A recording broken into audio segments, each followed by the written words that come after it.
जरी घेरती वादळे संकटाची, इतिश्री कराया पुऱ्या जीवनाची। रणी पाडती जे यमाची ही दात, अशांची मर्द मराठा असे जन्मजात। रायगडी मंदिर वसे माझा राया, चरणासी अर्पितो अजन्म ही काया। जगदीश्वरासी जोडली ज्याची ख्याती, प्रथम वंदितो शिवछत्रपती। अरयतेच्या लोककल्याणकारी, हिंदवी स्वराज्याचे निर्माते छत्रपती शिवरायांना, छत्रपती धर्मवीर शंभूराजांना मानाचा मुजरा करून आजच्या या भाषणाला मी या ठिकाणी सुरुवात करतो। बांधवांनो, आज मी व्याख्यान देण्याकरता तुमच्या समोर आलो नाही, कीर्तन करण्याकरता अथवा प्रवचन करण्याकरता तर मुळीच आलो नाही, पण मराठा आरक्षणासाठी जनजागृती करण्यासाठी मी तुमच्या समोर आलोय। ही जनजागृती करण्याचं काम मनोज जरांगे पाटील नावाच्या मराठ्यांच्या योद्ध्याच्या मुळे माझ्यासारख्या सर्वसामान्य मराठा तरुणाला मिळालं, हे माझं मी भाग्य समजतो। गेल्या वर्षांपासून मराठा आरक्षणाचा लढा हा प्रलंबित आहे। वर्षानुवर्षापासून मराठा समाजाची तरुणी बांधपोर, मराठा समाजाचे अनेक क्रांती योद्धे, मराठा समाजाला आरक्षण मिळावं, आरक्षणाच्या माध्यमातून न्याय मिळावा, यासाठी आपल्या आयुष्यातले अनेक वर्ष खर्ची घालतायत। आणि गेल्या अनेक वर्षानंतर मराठा समाजाला चांगलं नेतृत्व मिळालं मनोज जरांगे पाटलाच्या रूपानं। आणि त्याच मनोज जरांगे पाटलांना समर्थन देण्यासाठी, पाठिंबा देण्यासाठी पाथरी तालुक्यातील सकल मराठा समाज बांधवाच्या वतीनं आयोजित करण्यात आलेलं हे साखळी उपोषण, आणि या साखळी उपोषणामध्ये ज्यांच्या माध्यमातून तुम्हा सगळ्यांच्या समोर मला ही सेवा करण्याची संधी मिळते, सकल मराठा समाज बांधव किन्होळा या गावकऱ्यांच्या वतीने मी तुमच्या सगळ्यांच्या समोर उभा आहे। बांधवांनो, मराठा समाजाला न्याय मिळावा, महाराष्ट्रातील कोट्यावधी मराठ्यांची वर्षानुवर्षापासूनची इच्छा, समाजाला न्याय मिळावा यासाठी आतापर्यंत अनेकांनी या महाराष्ट्रामध्ये संघर्ष करण्याचं काम केलेलं।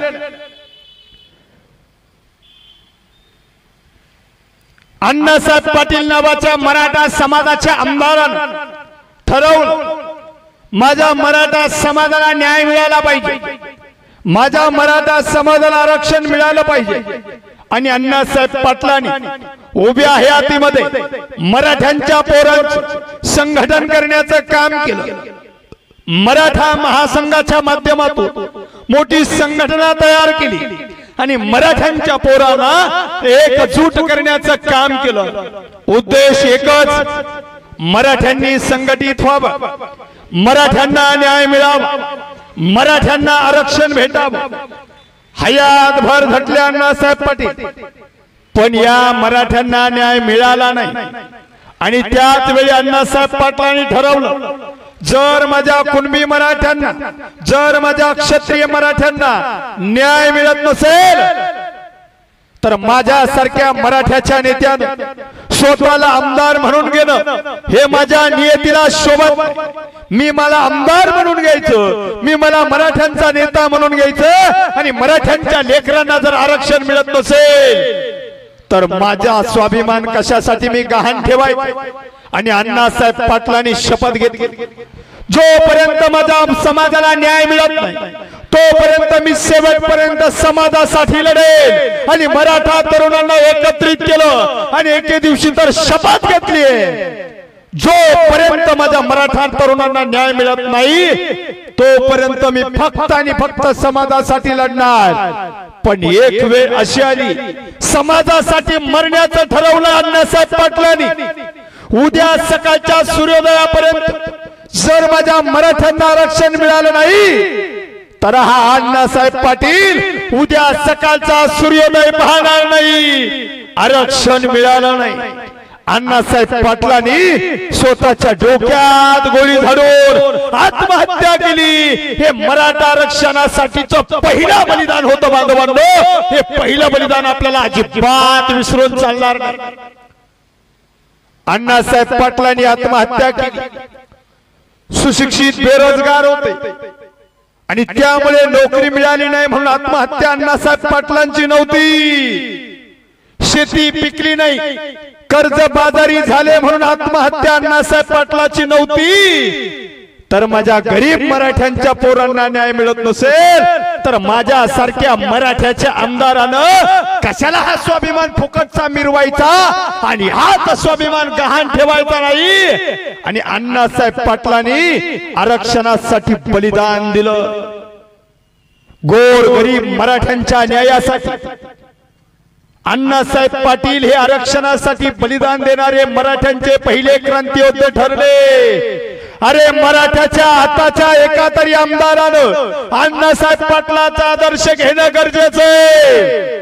अण्णासाहेब पाटलांनी मराठ्यासाठी आत्महत्या केली, बलिदान दिलं। तुम्ही बलिदान नका देऊ पट्ट्या हो, कमीत कमी विधान भवनात आरक्षणाची बाजू तरी भक्कमपणे मांडा। आणि जर तुम्ही मांडत नसाल तर आम्हाला शंका आहे तुमचं रक्त मराठ्याचं आहे की नाही, आम्हाला शंका आहे, शंका। पिढ्यानपिढ्या मराठ्यांच्या लोकांनी तुम्हाला मोठं करण्याचं काम केलं आणि तुम्ही मराठ्यांच्या बाबतीत तोंडातून एक शब्द करायला तयार नाही। 50 वर्ष शरद पवारांनी राजकारण केलं, आरक्षणाच्या बाबतीत एक शब्द उच्चारला नाही। आरक्षण देऊन मराठ्यांना न्याय शरद पवारांना 50 वर्षात देता आला नाही। नुसतं मराठ्यांच्या मताचा वापर करून घेतला आणि स्वतःची राजकीय पोळी भाजवली। अनेक पक्षांनी मराठ्यांचं मातेरं करण्याचं काम केलं। महाराष्ट्र राज्यातील सगळेच पक्ष उभे करण्यामध्ये आणि महाराष्ट्रातील सगळेच पक्ष चालवण्यामध्ये या महाराष्ट्रातील मराठ्यांचा सिंहाचा वाटा आहे। म्हणून महाराष्ट्रातले सगळे पक्ष आज उभे। कोणत्याही पक्षातला मराठा समाज बाजूला काढा, त्या पक्षाचं अस्तित्व या महाराष्ट्रात शून्य झाल्याशिवाय राहणार नाही। राष्ट्रवादी पक्ष मराठ्यांनी मोठा केला, काँग्रेस पक्ष मराठ्यांनी महाराष्ट्रात मोठा केला, शिवसेना पक्ष महाराष्ट्रात मराठ्यांनी मोठा केला, भाजपा पक्ष महाराष्ट्रात मराठ्यांनी मोठा केला, मनसे नावाचा पक्ष महाराष्ट्रात मराठ्यांच्या पोरांनी मोठा केला। उरले सुरले ते आता गुलाबी झेंड्यावाला आलंय, KCR BRS, राहिलेली पोरं त्याच्यातही चालले। म्हणजे महाराष्ट्रात राज्य करणाऱ्या, महाराष्ट्रात विरोधी पक्षात राहणाऱ्या सगळ्याच पक्षाला मोठं करण्याचं काम मराठ्यांनी केलं। हे नुसते पक्ष सांगितले मी, गटन तट कितीकच आहेत। आणि याच सगळ्या पुढाऱ्यांनी गोरगरीब सर्वसामान्य मराठ्यांच्या पोरांच्या भावना जाणून न घेता यांच्या पाठीमागे कधीच उभे राहिले नाही। शरद पवारांनी 50 वर्षात मराठ्यांसाठी काहीच केलं नाही। दुसरे पवार, अजित पवार राज्याचे उपमुख्यमंत्री आहेत, जबाबदार पदावर आहे, आरक्षणाचा लढा पेटलेला आहे। एकही शब्द आरक्षणाच्या बाबतीत काढत नाही, उलट त्यांच्याच पक्षाच्या ओबीसीच्या नेत्याला मराठा बांधवाच्या आणि समाजाच्या विरोधात फिरण्याकरता बळ देण्याचं काम करतात। ते अजित पवार सुद्धा मराठ्याच्या बाजूने उभे नाही। तिसरा पक्ष शिंदे गट, त्या गटाचे प्रमुख एकनाथ शिंदे राज्याचे मुख्यमंत्री आहे। विशेष म्हणजे मराठा आहे, ते सुद्धा आरक्षणाच्या बाबतीत रोखठोक भूमिका घ्यायला तयार नाही। उलट त्यांच्याच काही कार्यकर्त्यांना ते समाजात पाठवतायत आणि त्या कार्यकर्त्यांना म्हणायला लावतायत आम्ही 96 कुळी आहे, आम्हाला कुणबी मराठा म्हणून आरक्षण नको। चौथा पक्ष भारतीय जनता पार्टी, त्यांच्याबद्दल तर काय बोलावं। नागपूरचे देवेंद्र मामा हे तर मराठ्यांचे आशे विरोधक होऊन बसले, पण मामा वर्षानुवर्ष तुमच्या पक्षाला या महाराष्ट्रातल्या मराठ्यांनी मोठं केलं हे सुद्धा विसरू नका। वर्षानुवर्ष तुम्ही आमच्या मताचा वापर करून घेतला।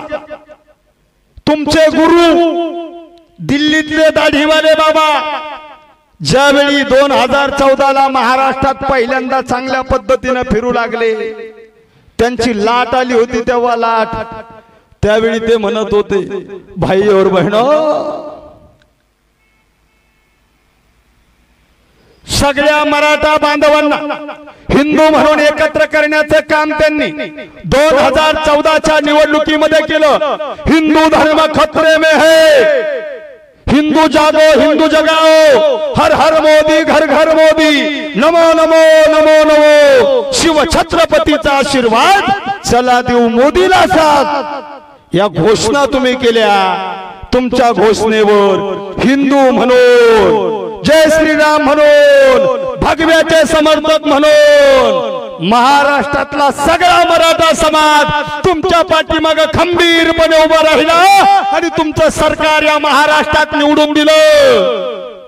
पण तुम्हाला निवडून येताना महाराष्ट्रातले सगळे मराठे हिंदू होते आणि गोरगरीब मराठ्यांची पोरं आरक्षणासाठी आत्महत्या करू लागली, तर आता आम्ही हिंदू नाहीत का हे सुद्धा भारतीय जनता पार्टीच्या लोकांनी स्पष्ट केलं पाहिजे। फक्त आमच्या मताचा वापर करता तुम्ही आणि आमची पोरं मरायला लागली तर आमच्याकडे दुर्लक्ष करण्याचं काम केलं। अण्णासाहेब पाटील नावाच्या मराठ्याच्या योद्ध्यानं आत्महत्या केली तरी मराठा समाजाला न्याय मिळाला नाही।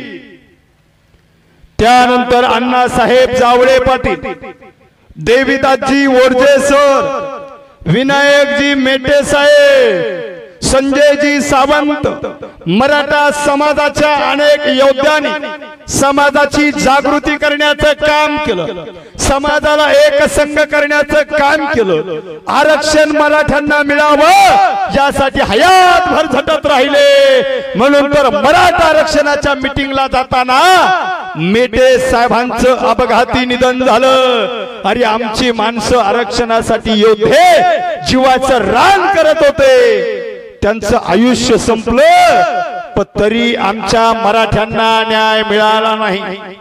मराठा आरक्षणाचं घोंगडं तसंच भिजत राहिलं। अनेक वर्षाचा काळ मध्ये गेला आणि मध्ये यात शिवछत्रपतीच्या महाराष्ट्रात अहमदनगर जिल्ह्यातील कर्जत तालुक्यातील कोपर्डी या ठिकाणी एक दुर्दैवी घटना घडली।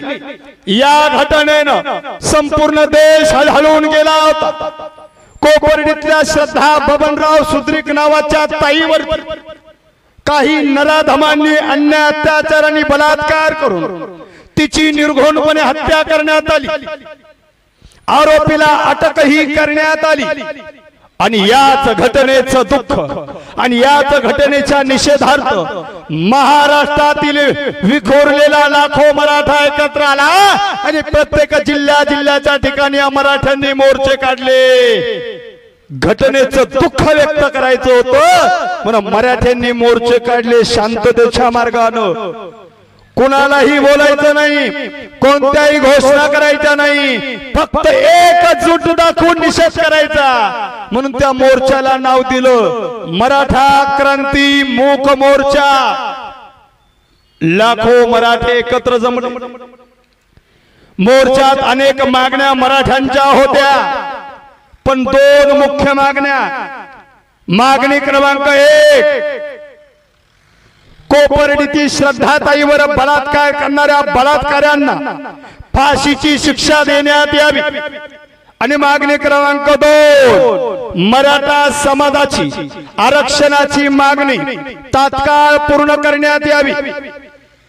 कोपर्डीतल्या श्रद्धाताईवर बलात्कार करणाऱ्या आरोपींना अटक करण्यात आली, सरकारने त्यांना फाशी दिली नाही, जेलमध्ये पोहोचवण्याचं काम केलं। अरे बलात्काराला फाशी द्यायला सरकारला लाज वाटली की काय? म्हणून पोचवण्याचं काम सरकारने केलं। सरकारला लाज नाही वाटली, अखेर त्या बलात्कार करणाऱ्या बलात्काराला लाज वाटली आणि त्यानं स्वतः लाज वाटली म्हणून जेलमध्ये स्वतः पागळ फास घेऊन आत्महत्या केली आणि सरकारला सुद्धा लाजवेल असं कृत्य घडलं।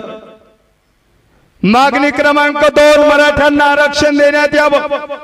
मराठ्यांना आरक्षण दिलं नाही, तत्कालीन सरकारनं मराठ्यांना फक्त गाजर दाखवण्याचं काम केलं आणि मराठ्यांचे लाखोचे मूक मोर्चे काही दलाल समन्वयकांनी, आपल्या समाजात जन्मलेल्या दलालांनी सरकार दरबारी मॅनेज होऊन मोडीत काढण्याचं काम केलं। लाखोच्या संख्येने जमलेल्या सकल मराठा समाज बांधवाच्या मोर्चाचा तीळ मात्र फायदा झाला नाही। आंदोलन थोडस शांत झालं, पण थांबतील ते मराठे कसले? मराठ्यांनी पुन्हा एकजूट करायला सुरुवात केली। एकजूट आता विखरू द्यायची नाही, आता मराठ्यांना थांबायचं नाही म्हणून मराठे पुन्हा एकदा एकवटले आणि पुन्हा मोर्चा निघाला। मराठा क्रांती ठोक मोर्चा या नावानं।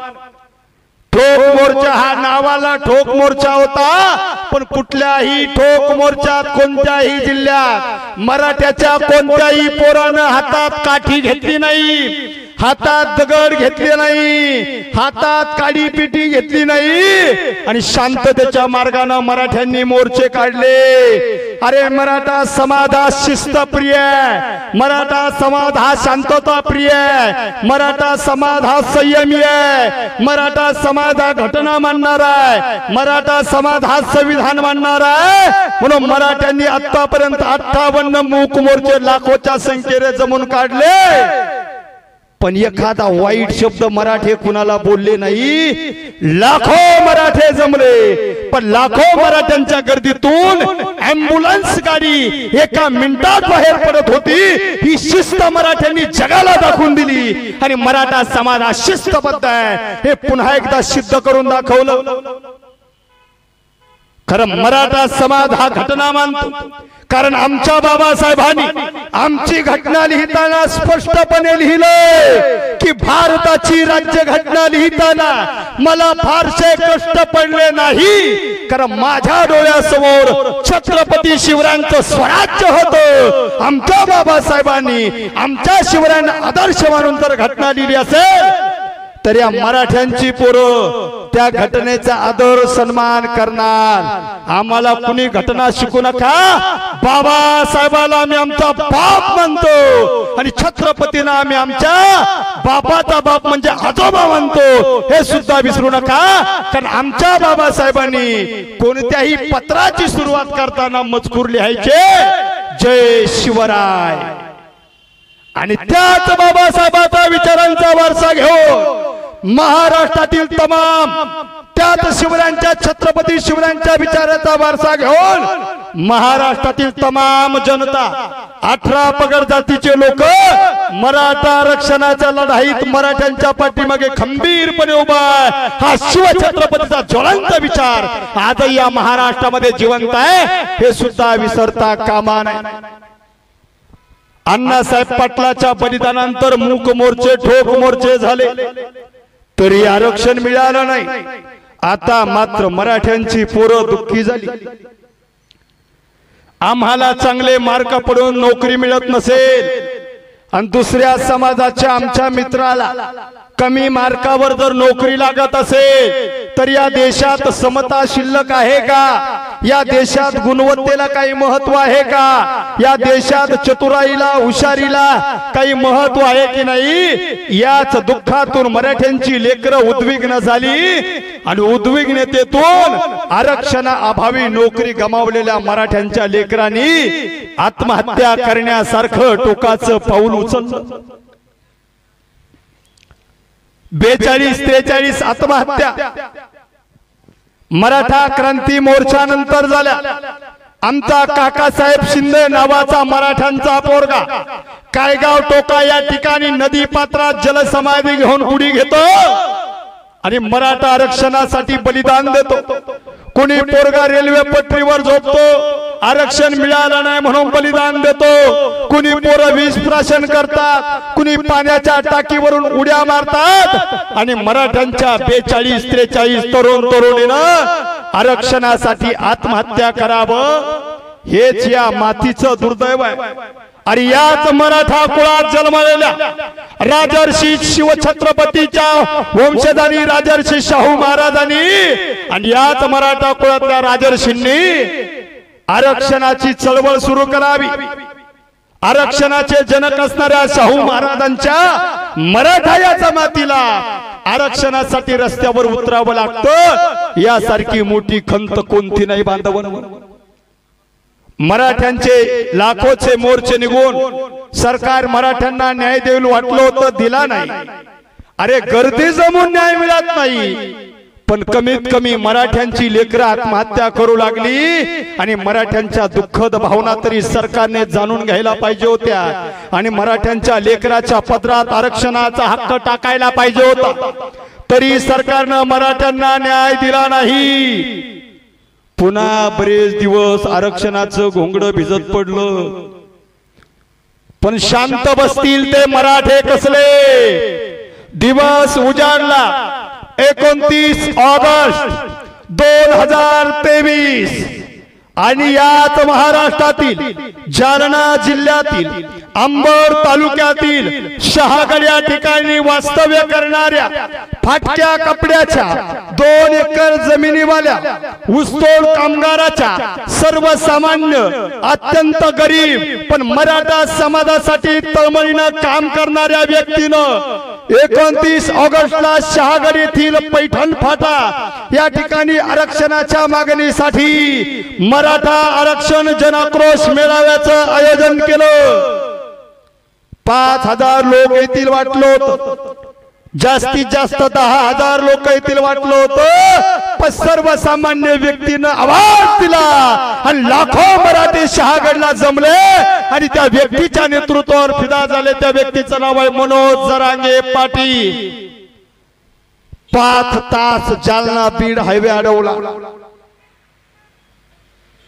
रस्ता अडवणं मराठ्यांना शोभत नाही, मी जाणीवपूर्वक बोलतोय, पण या मराठ्यांना आरक्षणापासून अडवण्याचं काम 50 वर्ष सगळ्या पुढाऱ्यांनी केलं।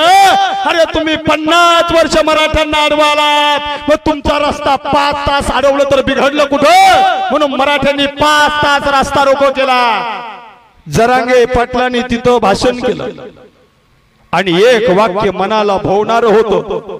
पाटील म्हटले, आज सरकारनं आरक्षणाच्या बाबतीत दुपारच्या 1 वाजेपर्यंत निर्णय देणं अपेक्षित आहे।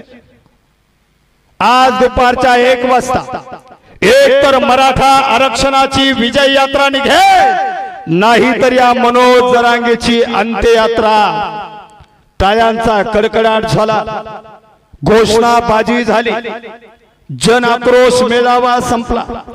आम्ही आमच्या घरी परतलो आणि टीव्हीवर बातमी आली, जरांगे पाटील घरी गेले नाही तर अंतरवाली जाऊन उपोषणाला बसले आणि म्हणाले, जोपर्यंत महाराष्ट्रातील कोट्यावधी मराठ्यांच्या गोरगरीब मराठ्यांच्या लेकरांना आरक्षण मिळत नाही तोपर्यंत हा मनोज जरांगे स्वतःच्या लेकरा बाळाचं तोंड सुद्धा पाहणार नाही, तोपर्यंत मी आमरण उपोषण करेल।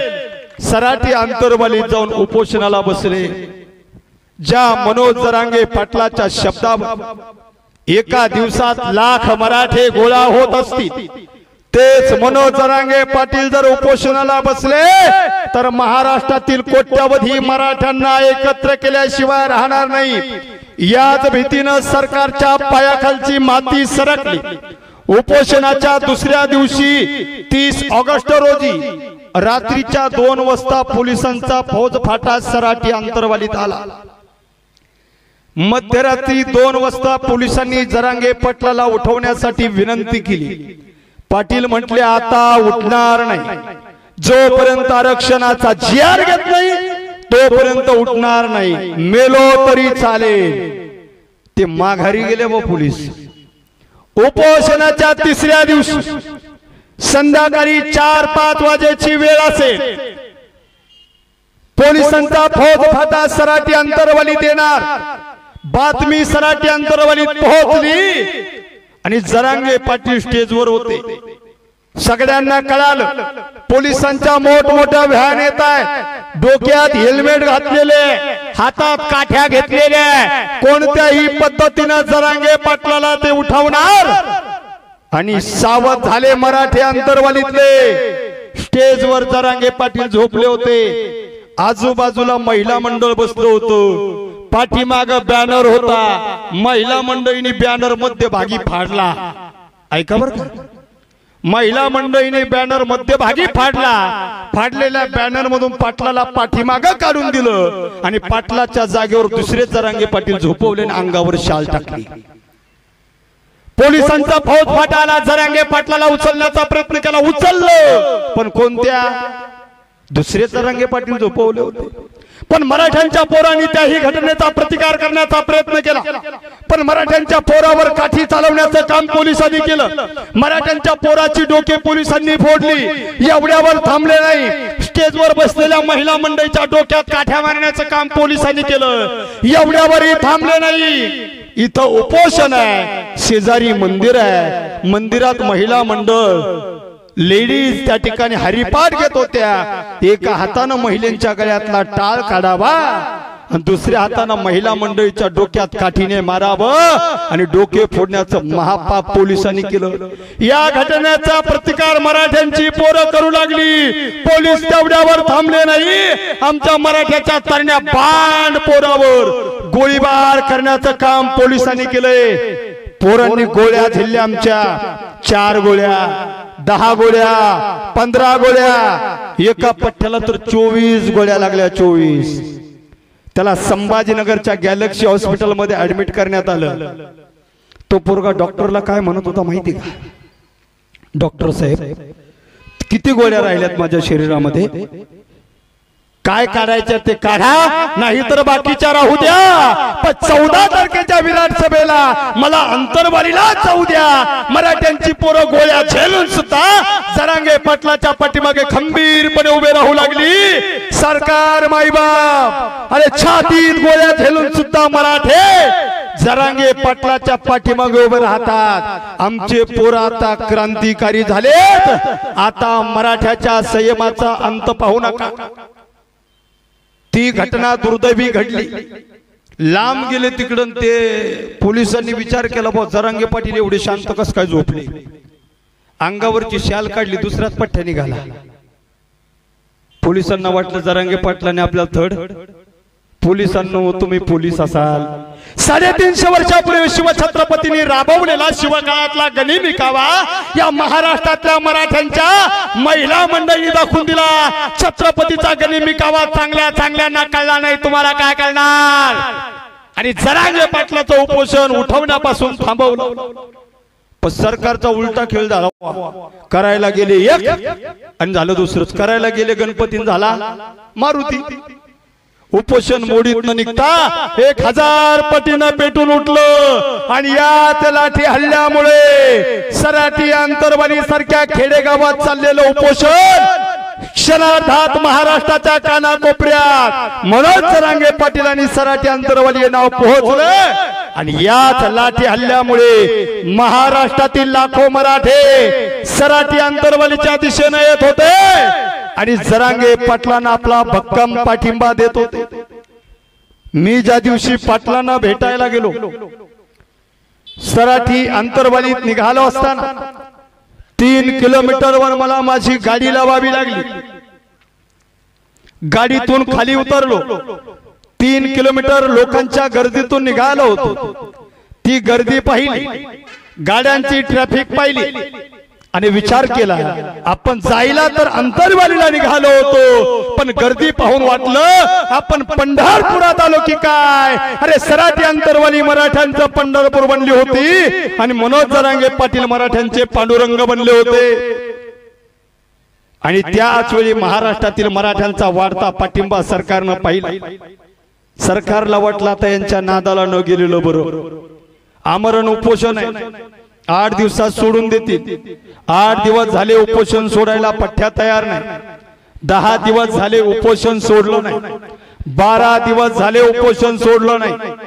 14व्या 15व्या दिवशी तर सलाईन बंद केल्या, पाणी पिणं बंद केलं आणि 15व्या दिवशी सरकारच्या पायाखालची माती सरकली आणि सरकारनं विचार केला नुसता लाठी हल्ला झाला तर महाराष्ट्रातले लाखो मराठी इथं जमले, या माणसानं सलाईन बंद केली, या माणसानं पाणी पिणं बंद केलं आणि या मराठ्यांच्या योद्ध्याच्या जीवाचं काही बरं वाईट झालं ना तर हे मराठी आपल्याला घराच्या बाहेर सुद्धा पडू देणार नाही।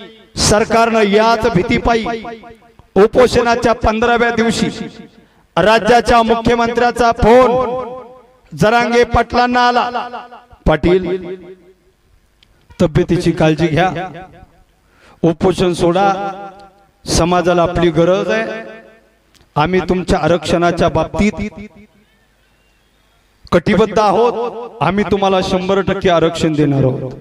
पाटलाने सांगितलं आता नाही, तुमचं खूप वेळ ऐकलं, आरक्षणाचा GR घेऊन यायचं तेव्हा आम्ही उपोषण सोडील, नाही तर पाणी सुद्धा पित नसतो। राज्याच्या मुख्यमंत्र्यांना सांगितलं उद्या येतो उपोषण सोडण्याकरता, तुमच्या मागण्या पूर्ण करण्याचं ठोस आश्वासन तुम्हाला देतो।